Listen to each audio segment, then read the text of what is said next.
আপনারা জানেন আজকে ব্রাহ্মণবাড়িয়া 2 এবং 3 আসনের সীমানা নির্ধারণ নিয়ে একটা গণশুনানি ছিল।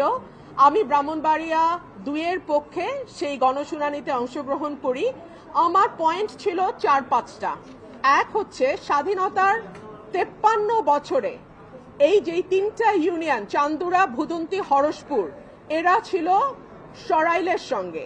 2008-এ তাদেরকে সরিয়ে দেয়া হয়, এই 3টা ইউনিয়নকে সরাইল উপজেলা থেকে সরিয়ে দেয়া হয়, যে কারণে দেশনেত্রী বেগম খালেদা জিয়া বারবার বলেছেন 2008-এর আগের সীমানায় আমরা ফিরে যেতে চাই। বিএনপির দাবি ছিল 2008-এর আগের সীমানায় ফিরে যাওয়া, এবং আমি আমার প্রথম আর্গুমেন্ট দিয়েছি যে যেহেতু দেশনেত্রী বেগম খালেদা জিয়া সব সময় বলেছেন যে 2008-এর আগের সীমানায় আমরা বিএনপি ফিরতে চাই, আমিও মনে করি 2008-এর আগে যে সীমানা ছিল সেইখানেই আমাদেরকে এখন ফিরে যাওয়া উচিত।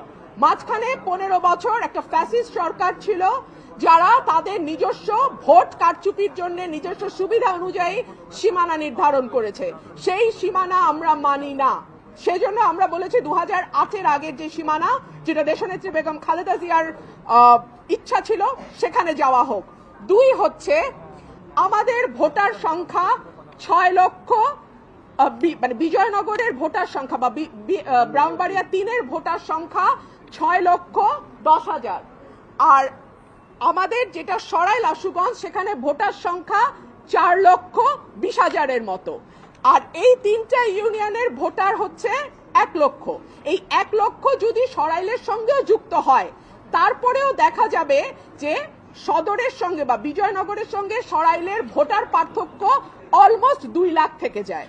সো এত বড় একটা আসন সদর বা বিজয়নগর, সেই আসনটা অযৌক্তিক। বরং সরাইলের সাথে যদি 3টা ইউনিয়ন চলে আসে তাহলে ভোটার সংখ্যায় একটা ব্যালেন্স তৈরি হয়। 3 হচ্ছে এই 3টা ইউনিয়নে যারা বাস করে, ভুদন্তি, চান্দুরা এবং হরসপুরে, তাদের জমি জমার বেশিরভাগ কাজ সরাইলের সঙ্গে থাকে।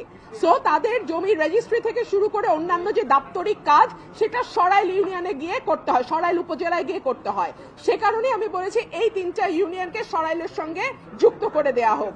আরেকটা কথা, 3টা ইউনিয়নের লোকজন যদি বিজয়নগরে যায়, তাদের যাতায়াতের সময় লাগে অলমোস্ট 1.5 থেকে 2 ঘন্টা, আর যদি তারা সরাইলে আসে তাদের সময় লাগে 15 থেকে 20 মিনিট।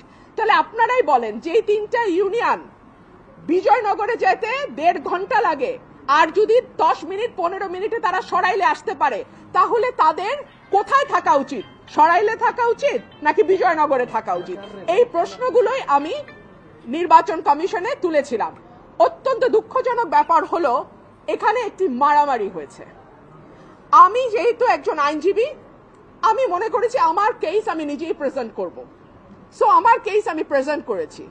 আমি আশা করেছিলাম নির্বাচন কমিশনের সম্মানের দিকে তাকিয়ে ব্রাহ্মণবাড়িয়া 3-এ যারা আছে তারা গুন্ডা পান্ডা নিয়ে ঢুকবে না নির্বাচন কমিশনে।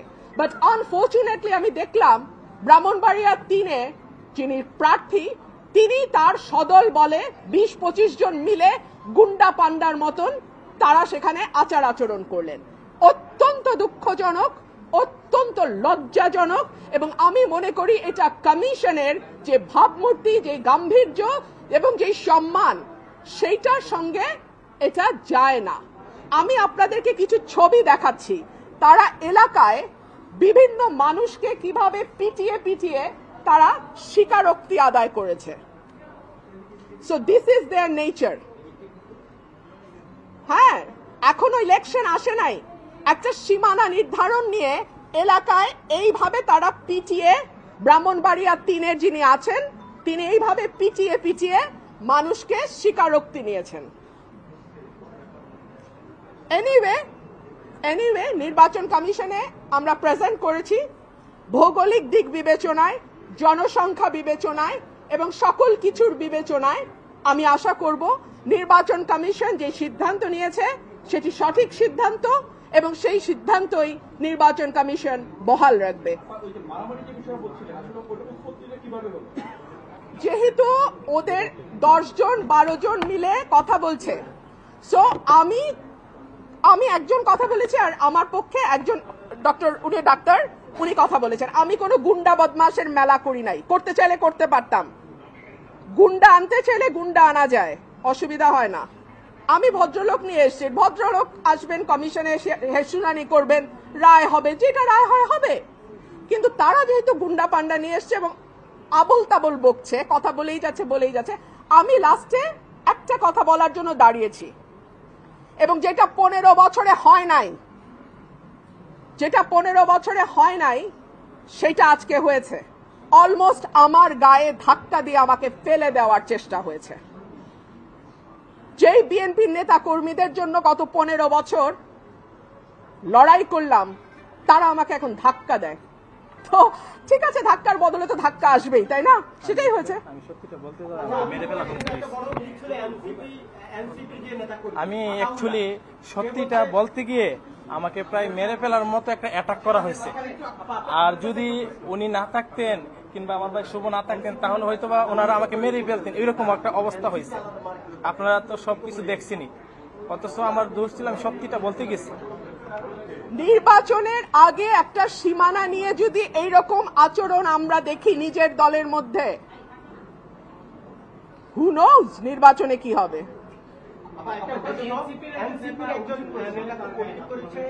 আপনি তাকে ধাক্কা দিয়েছেন, সেকেন্ড টাইম হলো, এরপরে পেছনে ভিডিওতে দেখা গেছে যে আপনি দাঁড়িয়ে আছেন, পেছনে কয়েকজন তাকে মারধর করতেছে, এবং সে অভিযোগ করছে যে আপনার যারা গুন্ডাপান্ডা আছে তারা। মুশকিল হচ্ছে উনি যেহেতু খুব পরিচিত কোনো মুখ নন, উনি এনসিপি থেকে এসছেন না জামাত থেকে এসছেন আমি জানি না, তবে উনি প্রথম, আমি জানি না যার কথা আপনি বলছেন, একজন আমাকে ধাক্কা দিয়েছেন, পাঞ্জাবি পরে, হ্যাঁ একজন ধাক্কা দিয়েছেন। তারপরে আমার লোক তো বসে থাকবেন, আমি তো একজন মহিলা, এবং পরে যখন আমার লোকজনকে মারধর করেছে, আমার লোকজন জবাব দিয়েছে। সিম্পল।